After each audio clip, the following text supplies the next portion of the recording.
Hey G fans, GojiFan93 here, and I just wanted to make a quick review for my thoughts on the Godzilla 2014 official novelization.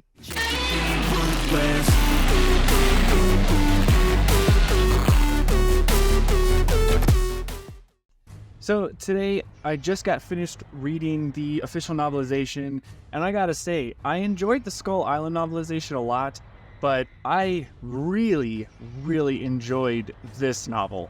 I already have that newfound love for 2014, and this has further cemented my love for this film by, of course, what novels do is expanding on the material, learning more about the characters, what they're feeling, what they're thinking, all that kind of stuff.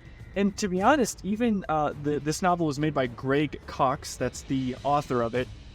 He actually did a really good job, even sort of during the monster fight scenes, like when Godzilla's fighting Muto, to actually have them kind of cool, and like I was able to hear them in my head. It was really awesome. The first thing I'd say is that the pacing of the novel is fantastic.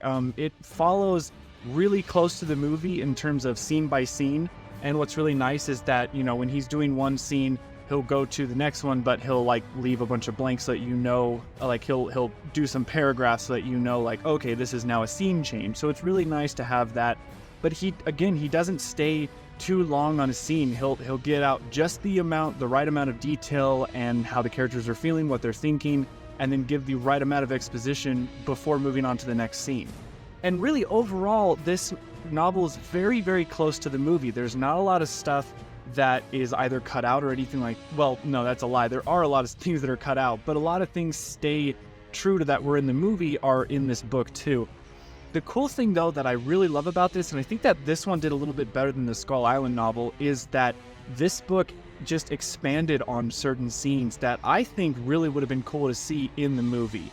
For instance, at the beginning, the part where Serizawa is going to that mining place that went under, where they were trying to find the Mutos or whatever this creature, or trying to find Godzilla and trying to figure out what all this is, they expanded further that the miners that fell in that hole when it collapsed, they actually go further in depth, that all of these guys, like, they had a whole like triage set up for everybody, where like there was all these people that were dying and radiated and all this stuff. It was super gruesome.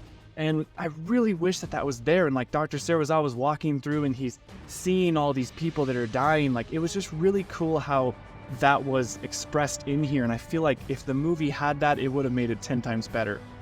What was really nice is expanding on the scenes between Joe, like that first part, Joe and his wife, you know, a little bit expanding on that part with his birthday. And you get to see a lot of Ford, and they really expand on Ford's character. I gotta say, this made Ford so much better as a protagonist in this movie, like, or in this book. It was so good.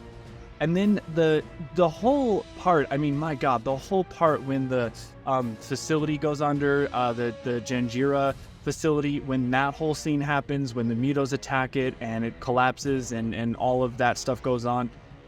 This book, it just enhances and expands on all of that stuff. And I don't want to give a lot away, because if you haven't read it, I highly recommend you do. But it's just, it contextualizes a lot of things for Ford's character. And every time that Ford was, you know, I guess I would say on screen in the book, he gets so much more characterization, and you really feel for him in this book. And what I love is how they really expanded on the dynamic between him and his father, and how Ford is trying to be the dad that he never had, basically. And we get to see that in so well illustrated here. The other really good thing is Ellie, his wife. She was barely in the movie, right? We never really got to see her. She was in the hospital. She's trying to help people, all that stuff. But in the book, it's expanded upon, again, like just further development with her. I think there's even a difference where, like during the first attack, where like the helicopters are flying in after the EMP hit, and the jet is like flying into the building, and they're all running, and Ellie's a part of that mob. I think in the book, if I remember, it said that she actually falls and she almost gets trampled on by all of the mobs of people.